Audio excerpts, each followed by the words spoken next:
Assalamualaikum warahmatullahi wabarakatuh. Kami mahasiswi Poltekkes Kemenkes Jambi, jurusan Kebidanan Prodi D3 Kebidanan, kelas 1B semester 1. Video ini dibuat untuk menyelesaikan tugas akhir dalam mata kuliah Bahasa Indonesia dengan dosen pengampu Bapak Dr. Andes Haji Eko Kuntarto MPD MKOM dan Ibu Maria Ulfa SPD MPD. Kami dari kelompok 7 terdiri dari 5 anggota kelompok yang masing-masing bekerja sama dalam memenuhi tugas ini dengan judul materi pengaruh pemberian aksi eksklusif dan non-eksklusif terhadap mental emosional anak usia 3-4 tahun.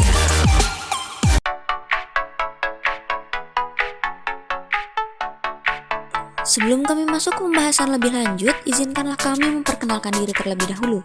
Yang pertama yaitu saya sendiri atas nama Faradiba Maulidia dengan NIM PO 7124022054. Selanjutnya Devona Azahra Edward dengan NIM PO 7124022050. Selanjutnya Sania Oktaviana dengan NIM PO 7124022040 dan Aprilia Dea Natasha dengan NIM PO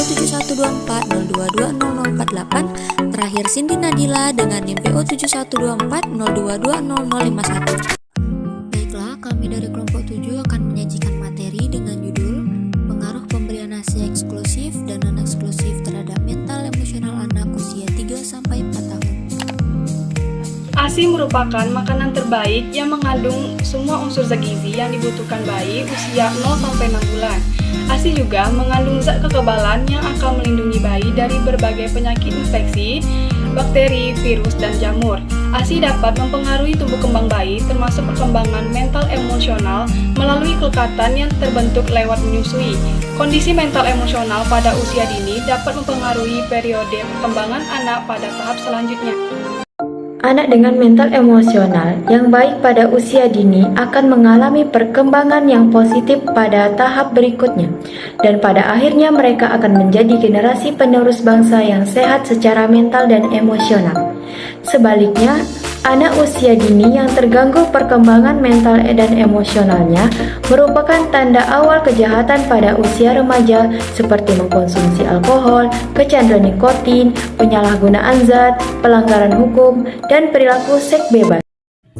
Angka kejadian gangguan mental emosional yang selama ini dilaporkan di Indonesia melalui kegiatan riset kesehatan dasar atau Riskesdas adalah angka gangguan mental emosional pada usia lebih dari 15 tahun.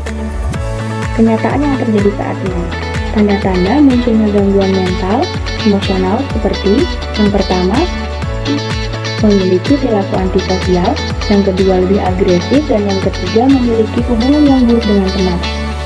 Mulai terjadi pada usia sekolah dasar atau SD. Komisi Perlindungan Anak Indonesia atau KPAI menyatakan bahwa angka kriminalitas yang terjadi pada anak usia sekolah, SD hingga SMA cenderung meningkat setiap tahunnya. Tindakan kriminal yang dilakukan meliputi pencurian, tawuran, dan pelecehan seksual. Terdapat keterkaitan antara lamanya pemberian ASI eksklusif dengan kejadian gangguan mental emosional. Penelitian Kramer Pombot et al. Menunjukkan bahwa remaja yang disusui sedikitnya selama 4 bulan memiliki risiko yang rendah untuk mengkonsumsi narkoba dan mengalami gangguan mental emosional. Sebuah observasi yang dilakukan oleh Niles Newton pada tahun 2008 menunjukkan bahwa anak yang memperoleh ASI secara eksklusif selama 6 bulan mempunyai sikap lebih ramah, pandai bersosialisasi, dan menunjukkan perkembangan yang lebih baik dibandingkan dengan anak yang mengkonsumsi susu formula sejak lahir. Jadi, menyusui akan membuat bayi merasa lekat dan aman.